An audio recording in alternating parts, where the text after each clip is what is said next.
A lot of crazy stuff has happened since I started. Every time it happens, you have to get better at dealing with it. You need good people around you. There's fear, there's a feeling of defeat, there's a feeling of sadness, there's a feeling of betrayal from your partners. I have a memorabilia of my failure in my room so that every day I remember this failure. Today, I'm joined by Prince Nnamdi Ekeh. At just 22, he launched Udala, Africa's first composite e-commerce platform, and later led the merger with Konga, building one of the continent's largest online retail ecosystems. What is the failure story or setback story you want to share with us today? I think it's an interesting question because the reality is that as an entrepreneur, especially as an entrepreneur in Nigeria, you face failures on a daily basis. You know, like if you look at it like if you do an analysis, and you look at an entrepreneur, the number of failures should always be higher than the number of successes.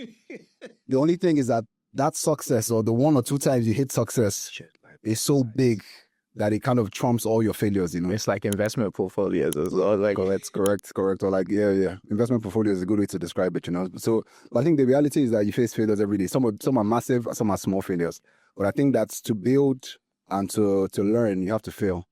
So you start your products, you create a new brand, you learn this might not work this way. You could do this better, and you continue to learn and continue to learn. Yeah. But you're learning from failure. Exactly. And eventually, when you get it right, sometimes people don't see all the failure that you went through before you got your success. And they'll think that it's handed to you. It was just God given or fate or whatever it is. It's not always. You should also blame the entrepreneurs, because most times, which is why I like what you're doing, because most times people don't tell the stories of their failure.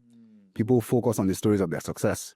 And then they only use a small part of that story. They talk about the small failure a small hurdle that they jump to get to the success. But people don't really focus on the story around their failure. So yeah, I think what you're doing is quite interesting. That's what's up, man. And so what is the failure you want to talk about? Yeah, so for me, the biggest failure for me, and I have a memorabilia of my failure in my room so that every day I remember this failure. So when I wake up in the morning and I look to the left in my room, it's right there just looking at me staring. Seriously? And it's a long story, so I don't know how much time you have. I have time. So what happened was I graduated from University of Lancaster in 2014. A few months after, so I moved back to Nigeria. Yeah.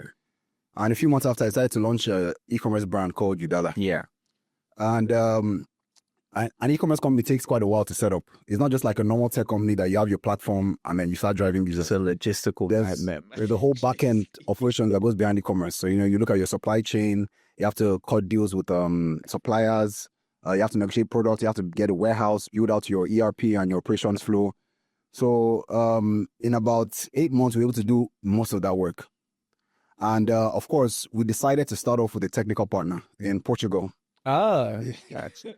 But 2 months before our launch, the technical partner reaches out to us that they want to increase our fees. And we're like, what's going on? We have a very clear SLA. We have very clear milestones and deliverables, and we haven't changed anything. So why are you increasing your fees? But I guess maybe they didn't calculate from their own end how much work it will take and how much effort. Right. So they tried to bill us a lot more than what we expected to pay. And this is the startup. We're still coming up. We haven't done a Series A. This is still pre-seed level. So we're telling them that this can't work. And their reaction to us was to just shut us off. They just turned us off completely.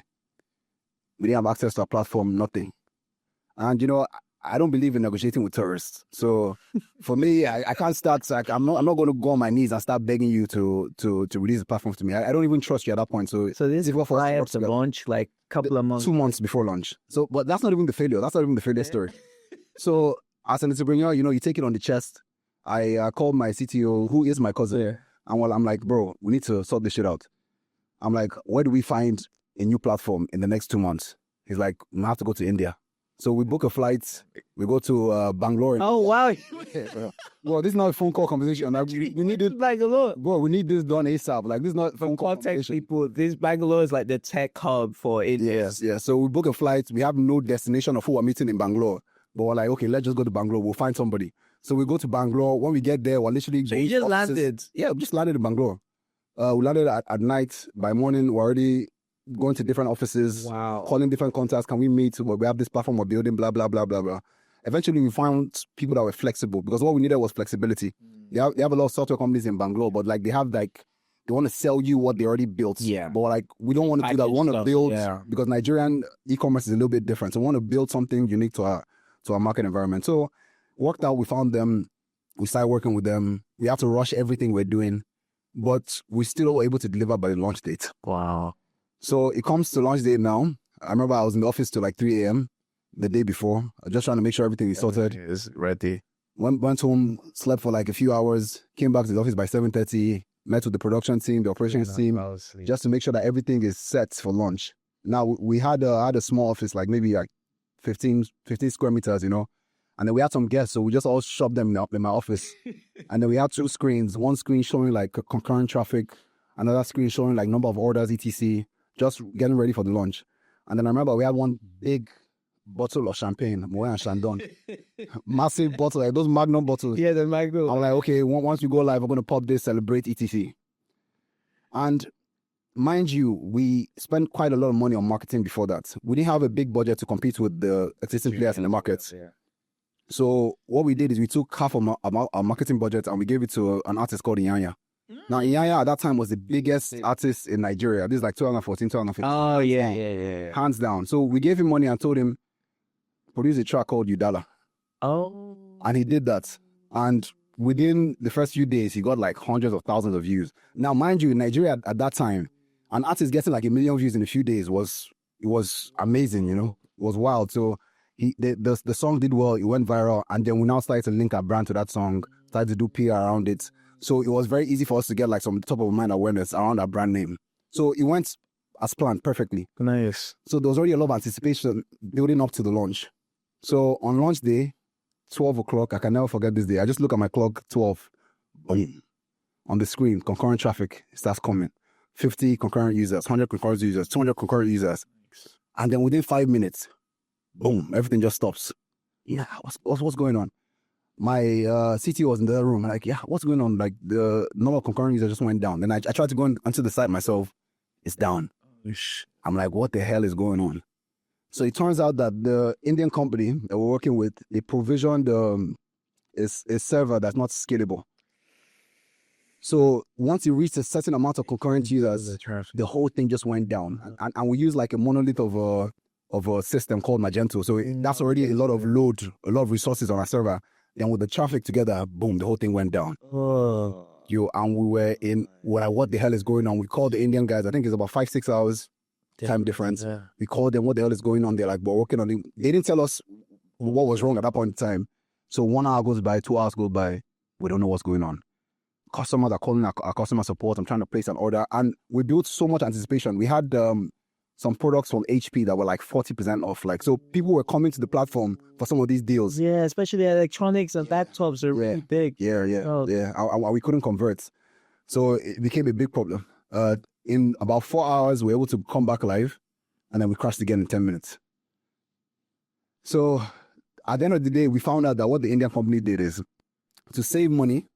We had given them clear projections of our traffic, etc., but to save money and to, really the end goal is really for them to just save money. They didn't provision the right servers that we needed. Now, we also have to look inwards. So the question is, when you fail, you have to ask yourself, why did I fail? And what do I learn from that failure?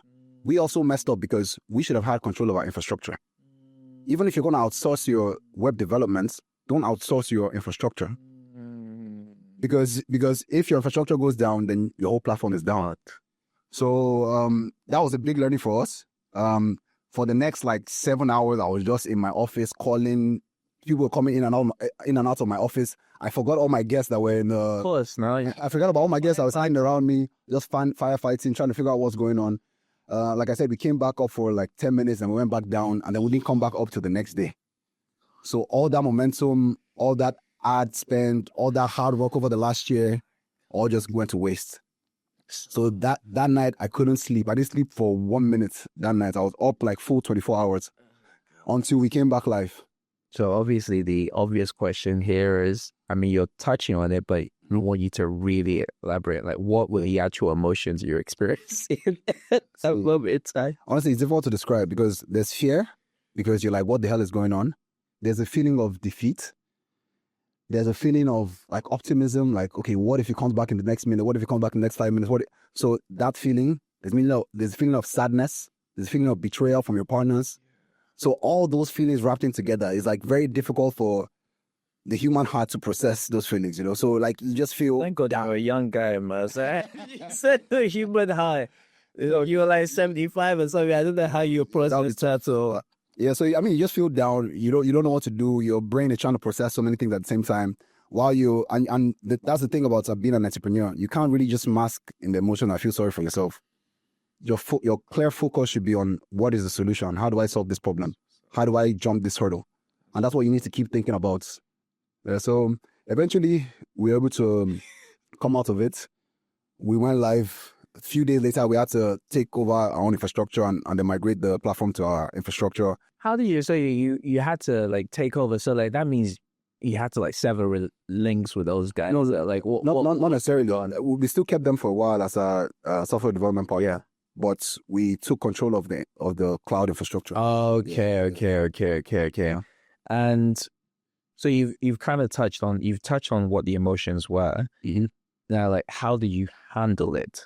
Like, what like coping mechanisms or strategies did you employ? Like, I mean, the first thing is to try and calm down. Like in the heat, like one emotion I forgot is anger. You're angry. You're like, you're looking for who to blame. You're looking for who to shout at. You're looking for who to like just lash out on. But you just have to calm down. Like the goal is not to make someone else feel like shit. The goal is to solve the problem. And as long as the focus is on solving the problem, then you find that solution quicker. So what I just did was I tried to calm down. Like I said, I just kept to myself, just looking for solutions, brought the team in and out of the office to try and solve the problem. And then post the failure, you also have to deal with how do you handle the consequences of your failure. So the launch was quote unquote a failure. So what do you do? Customers, so stuff, yeah. That's where having a good team comes about, The person in charge of our marketing at that time, she's like, let's spin it to PR. So let's spend some more money than we budgeted on PR, but to spin the story. Yeah, how to you say that the narrative. Yeah, you flip the narrative so how we flipped it, we said Udala new e-commerce platform launched with so much traffic that it crashes on the first day of launch. Nice. And then we just went wild with that story. Yeah. So what started happening is once we spun that story, people started coming back. So why are these guys? I mean, wow, there's so much traffic on the platform. They're obviously the shit, right? So like, so what was drawing people to this platform so much that you had to crash? So people came back, and to be fair, after that we hit our target in terms of like our daily order value, our daily sessions. So we were happy after post the issue, But within that time space, after working hard for a year to build all this entire ecosystem around what you want to launch, then for it to fail, you almost feel like the entire company was going to go down. And it made it very, very difficult to like think through how to solve the problem when you felt like everything you worked for is almost like gone to waste, Did you receive any kind of support or guidance from anyone in particular in terms of like, okay, maybe you need to do this, that, like what? Oh yeah. So that's why having a good team, like I said, is important. Like it starts with your team. Your team should be able to understand you as a leader also. So they understand when to leave you alone and when to come to you, how to help you calm down.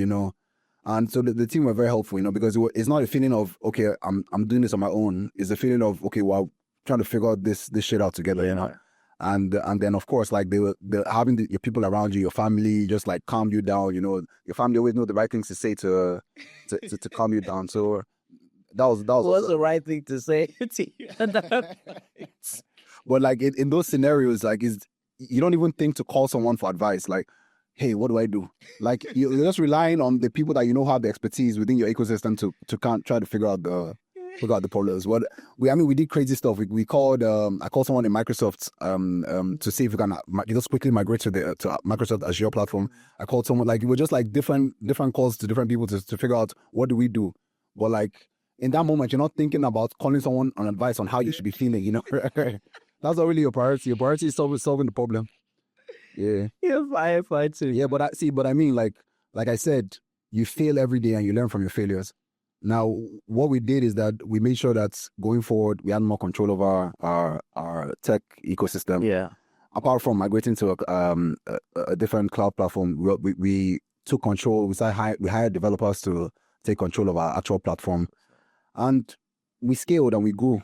3 years after that, we acquired Conga, and here we are today. So, I mean, you can never take the failure on the chest and just fall. Like, you have to keep fighting until you figure out a way around it. And you need to iterate quick. No, that's the other thing. And so I guess, how did that support contribute to your growth? Like, when you think about everything now, like, how would you say that support that you got from these people, what they were saying, what they were doing, how did you take that in, and how does that like contribute to who you are today in terms of how you tackle adversity? Yeah. So like I said, it goes back to the team. You know, if it lets you know that you need good people around you, not just people who are good at their job, but people who are good at handling problems. Now, there are a lot of people that when they get into that kind of, like, when your back is against the wall, they completely crumble and they can't do anything. Like, I've seen scenarios where someone has the back against the wall and they just start crying. So, like, guys, this is not the time to cry. Like, we need to get this shit done. So, like, it lets you know that apart from the soft skills, apart from the basic skills that someone should have to do their job, you also need to look at those soft skills. Yeah. Do you have the capacity to push your way through adversity? Do you have how do you react to failure? How do you react when your back is up against the wall? You know, those are very critical things, especially for leaders in an organization. Yeah. So it definitely taught me that. You know, he also taught me to, as I grew in my business, in my business career, it also taught me to deal with failure better. Like, a lot of crazy stuff has happened since I started, and every time it happens, you have to get better at dealing with it, because the quicker you can get over yourself and start thinking through, how do I solve this problem, then the quicker you can solve the problem. Yes. Yeah, so I guess, like, these bashes and these hits is what builds you into the person you're supposed to be. So, and then to wrap up the failure segment, what would you say the 3 key valuable lessons that you learned from this experience? Like, 3 key takeaways for the audience in terms of, like, what you got out of it that you can, like, give to others. I think the first thing is, don't outsource your technology to India. I'm joking. It's all my Indian brothers and sisters out there. I'm joking. But I think it's, be careful especially as a young startup, try and have as much control over your product as possible. Now, it's a little bit difficult because a new startup might not have the access or the assets or the capital to go out there and hire developers, etc. But as much as possible. So even if you can't build your platform, make sure you have direct access to your cloud services. And cloud services are a lot better now than back then. You know, like right now you have auto scale features, like you can easily deploy resources to your server, etc. Yeah. So just make sure you have as much control as possible. Make sure you have a good team and good people around you who won't just support you in terms of doing their job, but also support you in terms of dealing with the problems. You know, it's like sometimes you just need a shot of tequila, you know, like that helps calm the nerves for like 30 minutes and then you go back into the war zone, you know. And then the last thing is, never doubt yourself. Now, during those tough times when you have your back against the wall, the normal human reaction is to start to doubt yourself. Oh shit, I can't do this. I wasn't meant to do this. I'm not good enough. I'm not great enough. This person is better than me. They have better education. Just never doubt yourself. Every single person goes through adversity. There's no successful person on the planet Earth that hasn't dealt with shit that they probably couldn't handle at that time. Absolutely. Now, what you realize is that God built us to be able to take bashes. So the more bashes you take, the more resilient you are. It's like in the gym. I love to gym. Yeah. But you don't go to the gym to grow. When you go to the gym, your muscle doesn't grow. You actually, you actually destroy muscle. Destroying it. And then it rebuilds stronger. So I think it's the same concept, you know. Things will happen in your business, in your personal life that will hit you and destroy you. But you only come back stronger as long as you can survive those moments. I think I've lost weight since I last saw you, sir. I see you as, oh God, yeah, this guy really is keeping it up. And I need to step up on that front, man. Thanks.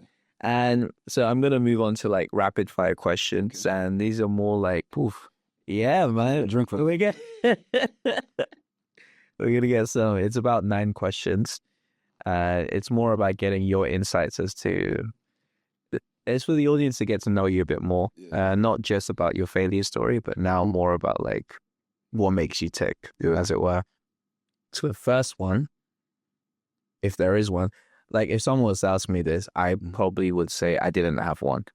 Right. So the first one is, what's one book you'd recommend to everyone you meet and why? Wow.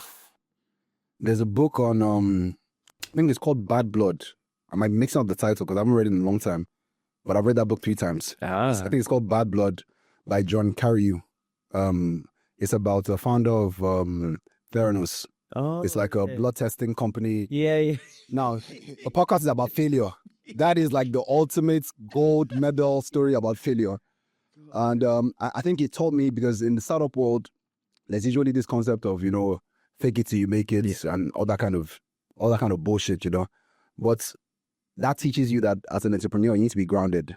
You need to be grounded in your principles and your morals. And I think that book is one of the books that I read earlier on in my career that kind of shaped who I am today. That's what's up. That Theranos is a complete and crazy disaster. Crazy story. Wild. The amount of money she raised for not a real product. Yeah.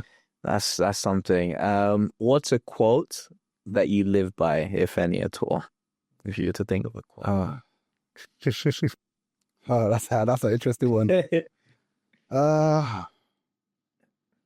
Nothing comes to mind right now. There's nothing for me either. What? I think actually there is. My one is just do it. Because the Nike one, right? Or Nike. And because I tend to overthink things. And I mean, for me to even execute this, right? Just so many thoughts, overthinking, over planning, over this, over that, right? To get you in the studio and get people in the studio, there's the idea, execution, that and everything, and everything in between is a freaking chasm. It takes just to freaking do it is an accomplishment, and we need to like give ourselves credit to freaking do it. Right.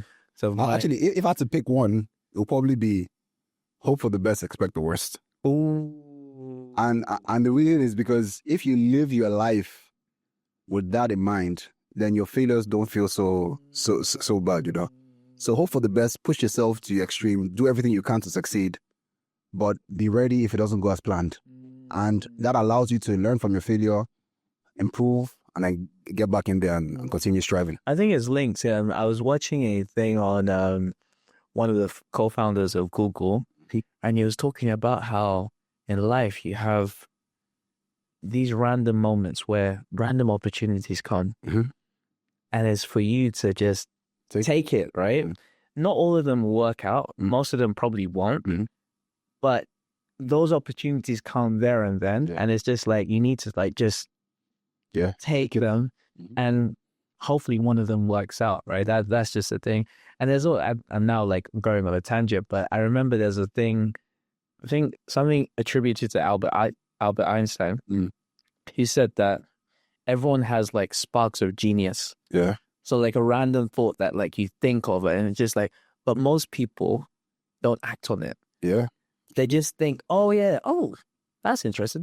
Actually, maybe you might think of it in the night or you're asleep or whatever. You wake up and then you don't do it. You don't act on it. The interesting thing, I feel like you have to be a little bit crazy to execute sometimes, because some things are so outlandish and ridiculous that it doesn't make sense to the normal human being. Like, why the hell is this person trying to do this thing?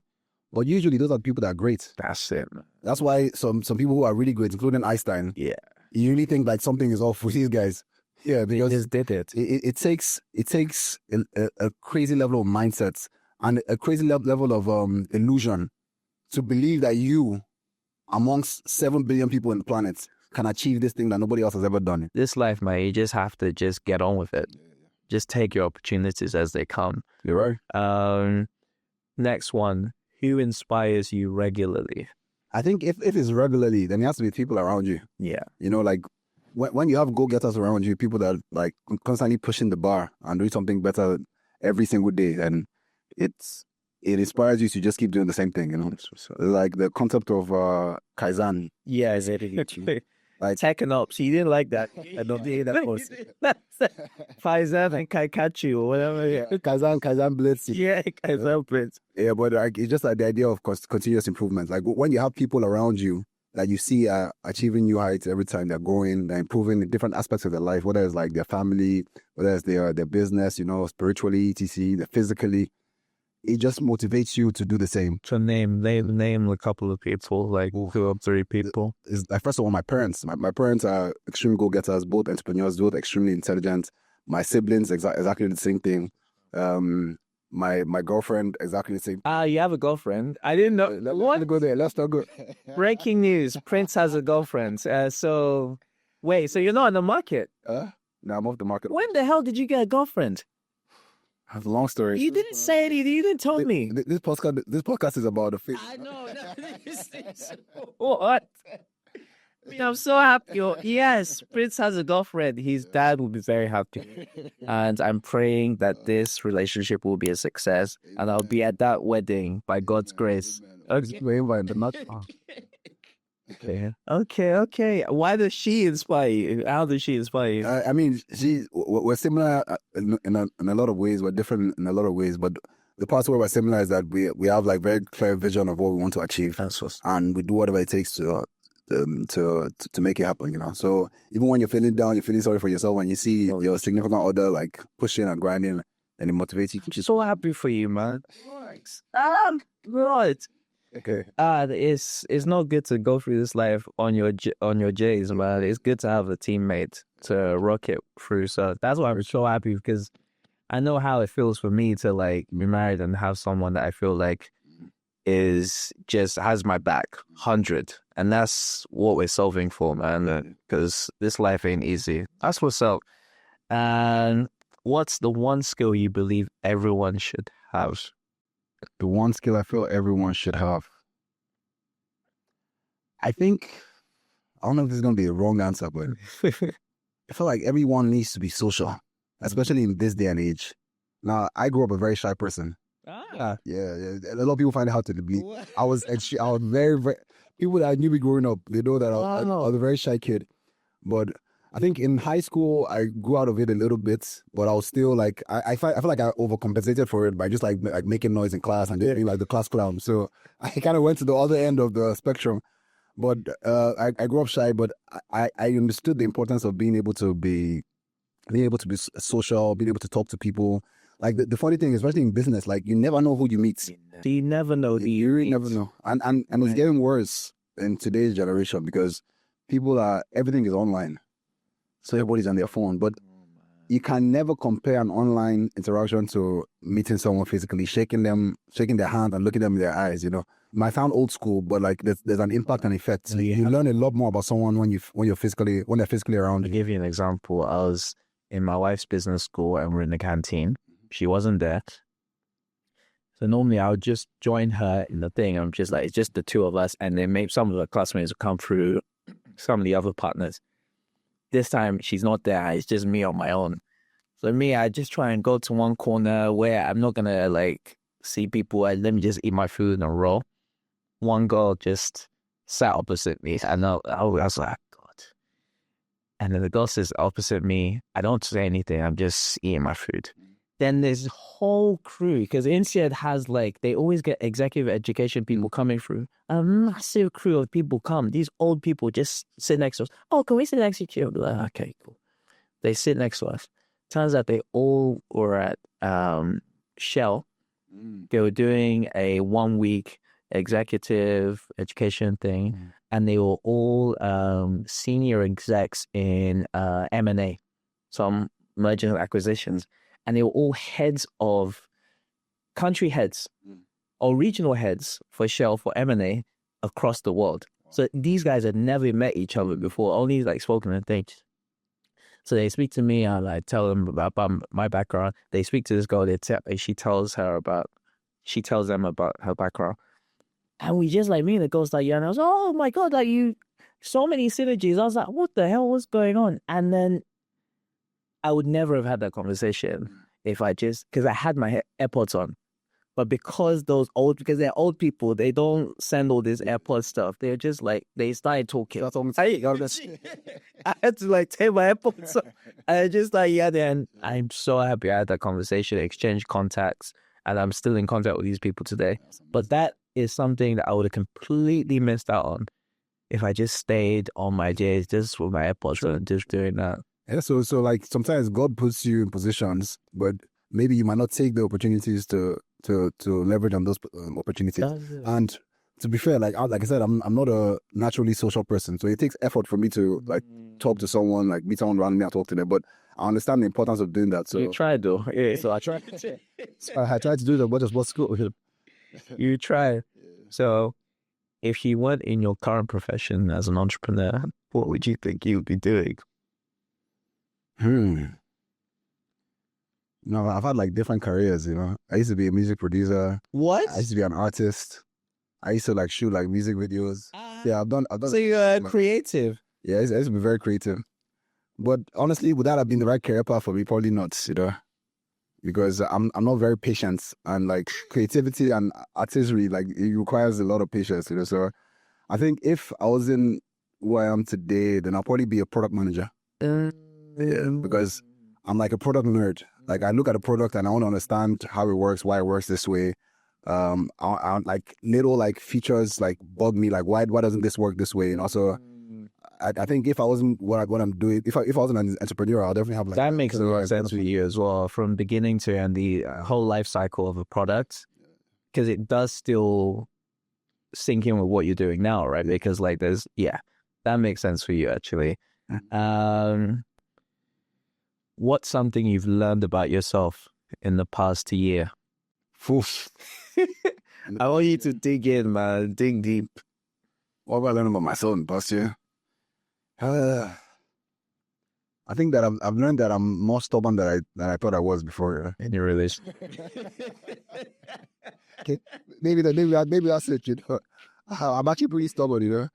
But I think in my mind, I just felt like, I'm such an easygoing, like, like stress-free guy, but I'm actually like a lot of. You have like certain routines or whatever, yeah. Like I need things done this way. If it's not done that way, then it's a problem for me. You find that out when you're especially in a relationship. You find out that you've got your own stuff, and then this person has their own stuff, and it's like, God, I'm like, you have to compromise. You have to compromise, man. You have to compromise. All right. What's one habit you're trying to build or break? Build or break? I'm trying to break the habit of being like, I won't say I'm a control freak, but I like to get involved in every single thing that's going on. But the problem is, as you scale and as you grow, it's almost impossible. It's unsustainable. And the problem is, if you keep that mindset, then it drives you crazy not being involved in everything. And then it makes your whole like process a lot less efficient, you know, because you're trying to be involved in everything, but you can't. So your process is now less efficient. So I think that's something I'm just trying to, I've improved so much in the last 6-7 years, but it's definitely something I'm more conscious about, and I'm trying to like let go, delegate, let my team lead things like without me even like being involved at all. And so penultimate question, if you could have dinner with a historical figure, dead or alive, so someone, who would that be? Steve Jobs. Okay, you just said it before. Where's the question, man? King product. Yes, king of product. Yeah. Like, that's someone I wish I could, that's his joke, like dig him out of his grave. Yeah. And like connect it to you from his brain to my brain. I just like suck everything that's in there. Bro. Because you need to understand, like, Steve Jobs was like 50, 70 years beyond everybody else in the market. He was thinking about things, and the way he thought about product, he didn't believe that users understood what they want. He believed that he understood what you want. Because you don't have the technical knowledge to understand what's even possible, so you probably don't know what you want. And he was right, because before 2008, if I asked you what kind of phone you want, you probably wanted like a touch button phone with all these like cards. He was like, bro, you don't know what you want. You need a screen that has apps on it. That's what you want. And then here we are today. So I mean, his mindset, and people had a lot of hatred for him because of how aggressive he was, especially like with his employees, his staff. But you know, sometimes when we talked about being crazy. He was ruthless, man. When you see a very clear vision of exactly what something should be, and somebody is telling you that this is different or this can't be this way, then that could actually drive you crazy. Because you could fire someone in the elevator. You ask them what they're doing, and they're like, like you don't know what they're doing. But see, I'm going to be frank with you, man. We live in a world where people are overly emotional. Now, you talk about things like free speech. You talk about things like building. I mean, my last day in Oxford was a big like letdown for me, because we had I don't know if you remember, we went to the Oxford. What do you call what they have the debates? Oh, the union. Sheldonian. The Sheldonian. The Sheldonian. They had this debate, and the debate was, is Elon Musk good for business? Oh, yeah. I almost stood up and walked out. I'm like, what the hell are these people debating? This is a man that's giving you financial systems or payments, electronic payments. He's giving you electronic cars. He's giving you spaceships or jets that can land on their own. He's giving you, like, what else do you want from this guy? He's giving you satellite internet. Like, what else do you want from this man? Now, just because he's made some mistakes along the way, they're going to hold that against him and say that he's bad for business. So, like, we live in a world where people have such a filtered version of what things should be. And it was very clear to me that people that were arguing against Elon Musk were people that have never set foot in a business environment, people that never had to take responsibility for an entire business. Yeah, so you worked in a role, you've been a consultant, but you haven't had to take responsibility for a business succeeding or failing. Because if you had to do that, then you would never in your life argue that Elon Musk is bad for business. Well, I wouldn't say he's necessarily bad for business. For me, you know me, I'm interested in politics. There's a whole other board game. I think business and politics, but we're Nigerians, right? Business and politics, what's a symbiotic relationship? I'm a capitalist. I don't feel like that it should be so close, but I feel like I don't think it's for innovation completely enmeshed. Yeah, for innovation to happen, the government has to allow businesses to be flexible. And Nigeria is notoriously difficult to do business, but hopefully in time, like PEBEC and all these other agencies, they're trying to make things a lot more straightforward for us, and that we pray that this administration make things a lot more straightforward. I always tell people that talk about Nigeria in a negative manner that, we have no choice but to get this thing right. Nigeria has way too much talent. We have a strong youth population. The average age of a Nigerian is 17.5 years old. Literally, that means Harry was saying this. The average age of a Nigerian can't drink alcohol. We have a young population. At 17, I don't know about you guys, but I was broke. Yeah. So when Nigeria gets to the stage where the average age is 25, 23, these are young working class people. These people can afford to go out. These people can afford to buy. It drives consumer spending. It drives the economy. These people are bringing back repatriating funds into the economy, So, I mean, Nigeria has so much opportunity. What the government just needs to do, just provide like the basic layer for the people to be able to succeed. And once that's done, Nigeria is not going to grow 2 times. Nigeria is going to go like this. It's going to be exponential growth because we have the capacity, we have the resources, we have the human capital, we have the swag, we have the culture. We just need the right environment to allow our country to. Now, what we're celebrating for is the Afrobeats. Yeah. And football in the 90s. That was about it. Not now. But, yeah, exactly. And the final question. What does success mean to you? Success, I mean, that's a really good question, because I think that the definition of success changes for me over time. Like, if you ask me this question 10 years ago, I'll probably tell you success is me launching my company doing this amount in transaction volume, etc.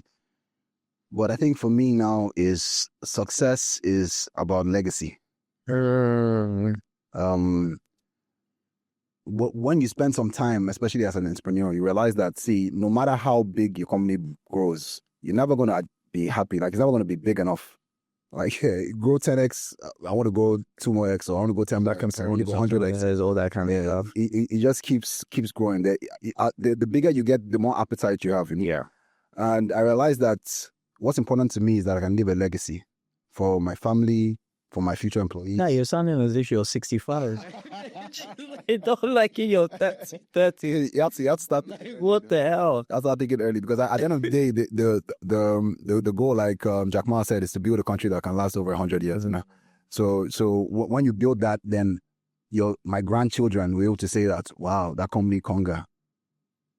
So it's like, it's just building that legacy, having something that your kids can fall back on, having something that the people that started this journey with you that they can now retire knowing that they never have to worry about it dying for the rest of their life, you know. So just building that ecosystem.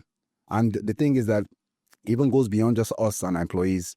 Like I had a meeting with one of our very early merchants that's to sell on Conga.com. And she started off with just one very small shop in Balogun Market, very tiny shop.